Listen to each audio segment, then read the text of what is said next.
Yesus Kristus menurut Santo Markus. Dimuliakanlah Tuhan.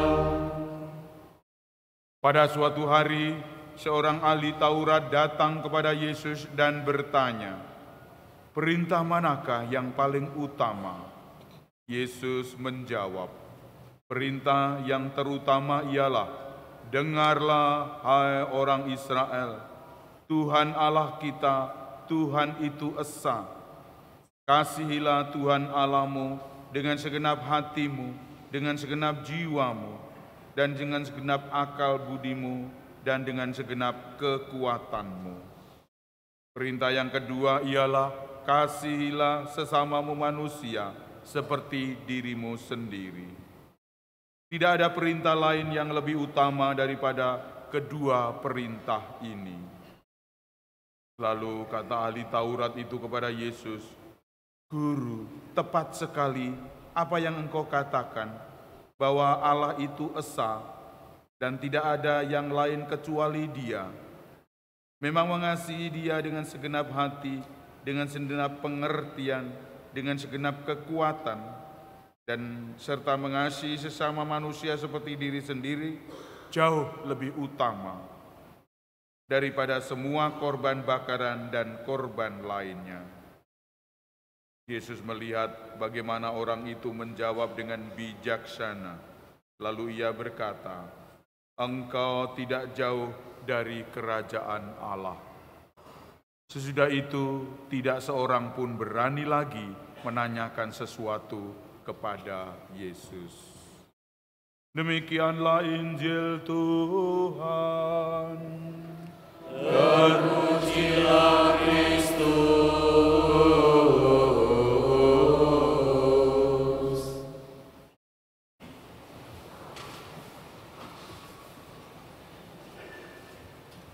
Ibu bapak saudara-saudari yang terkasih, di penghujung bulan November, bulan arwah, kita menaruh perhatian kepada para arwah ini. Sekurang-kurangnya 1 bulan ini kita mendoakan arwah-arwah, karena arwah-arwah adalah orang-orang yang penting bagi diri kita. Tidak ada mereka, maka tidak ada kita semua. Arwah-arwah ini orang tua kita, saudara-saudari kita, om, tante, dan yang lainnya. Mungkin sudah mendahului kita, mungkin. Bapak, Ibu, saudara-saudara yang terkasih, maka harus kita balas, kita beri sebuah persembahan yang harum mewangi, yaitu doa-doa kita. Bapak, Ibu, dalam Injil hari ini, seorang ahli Taurat datang kepada Yesus dan bertanya. Seorang ahli Taurat, pemahaman kita, ahli Taurat ini selalu gontok-gontokan dengan Yesus.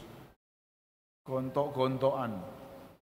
Tetapi ternyata ada yang baik, yang setia, yang pro Yesus.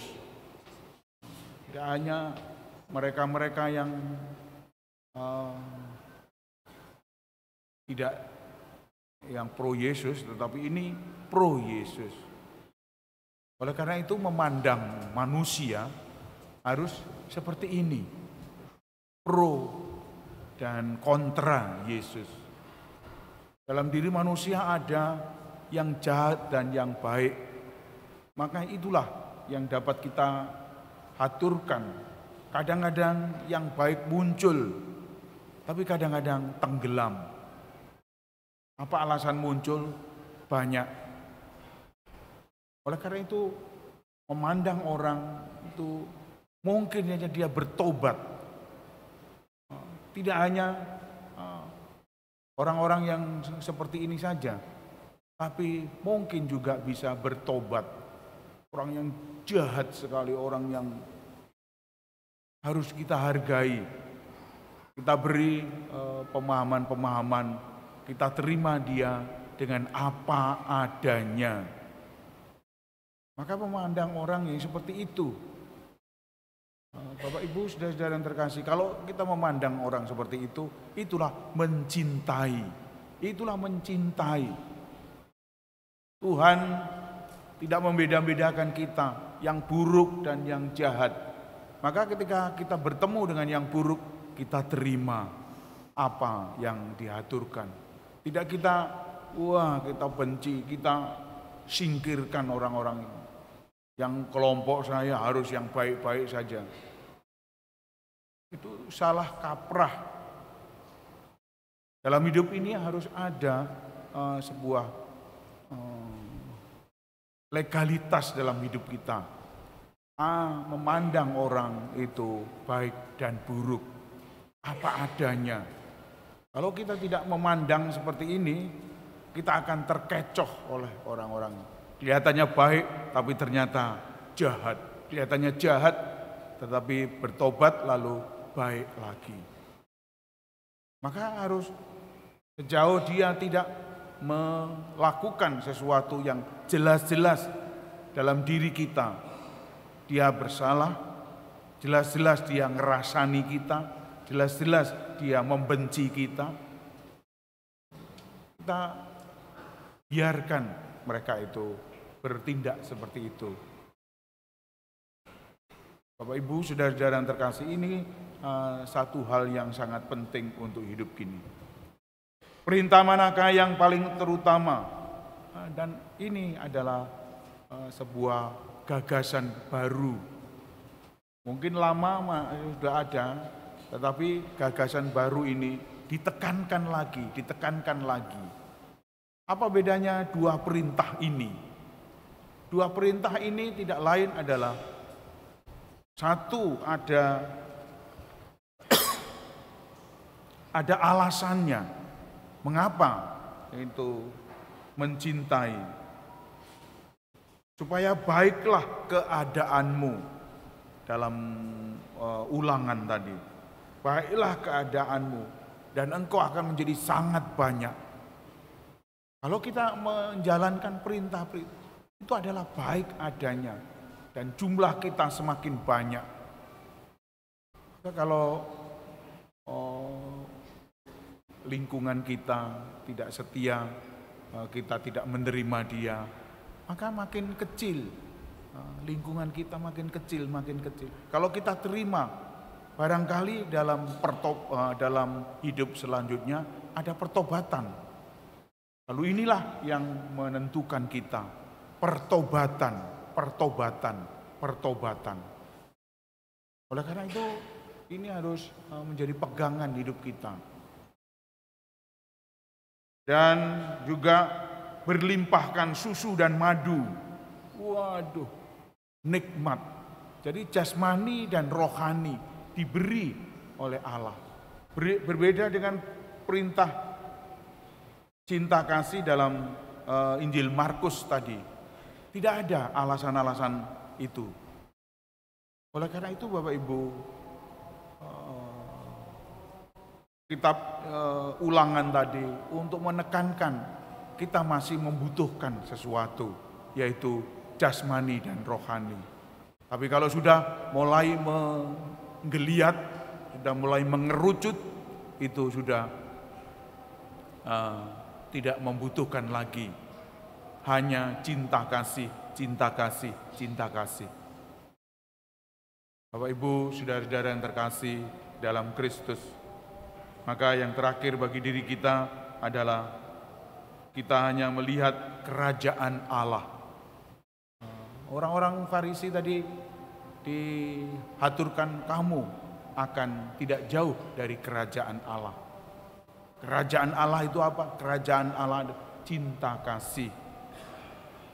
Kerajaan Allah itu cinta kasih. Dan itu semua dimaksud dalam surat Ibrani, yaitu kita harus mempunyai imam agung yang saleh, imam agung yang tanpa salah, imam agung yang tanpa noda. Saleh, tanpa salah, dan tanpa noda. Murni, bersih. Seperti inilah kita harusnya. Maka Bapak Ibu, saudara-saudara, Anda dan saya terpanggil untuk hidup seperti itu. Hidup makin hari makin mengerucut, makin hari makin menggelinding, snowballing untuk tetap melakukan perbuatan-perbuatan baik. Bapak Ibu, saudara-saudari yang terkasih, cinta kasih itu adalah seluruh hidup kita serahkan kepada hidupnya. Hidup kita sungguh mampu untuk memberikan yang terbaik apapun, tidak hanya tangan, kaki kita, tapi seluruhnya. Kalau kita masih muda-muda ini, masih senang, ya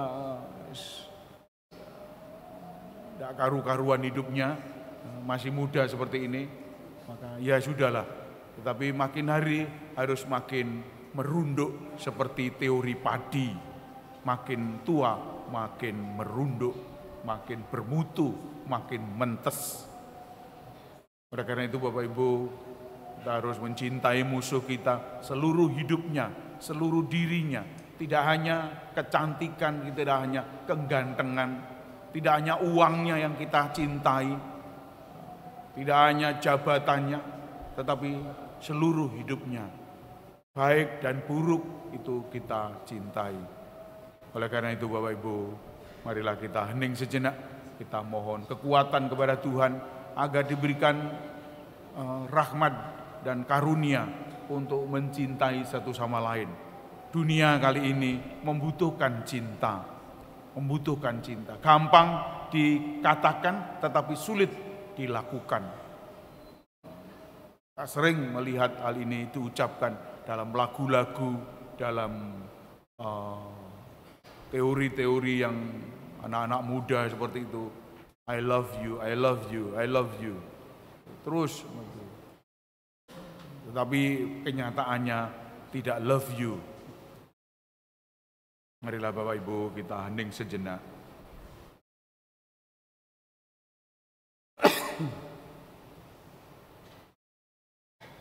Dan marilah kita bangkit berdiri mengaturkan aku percaya bersama.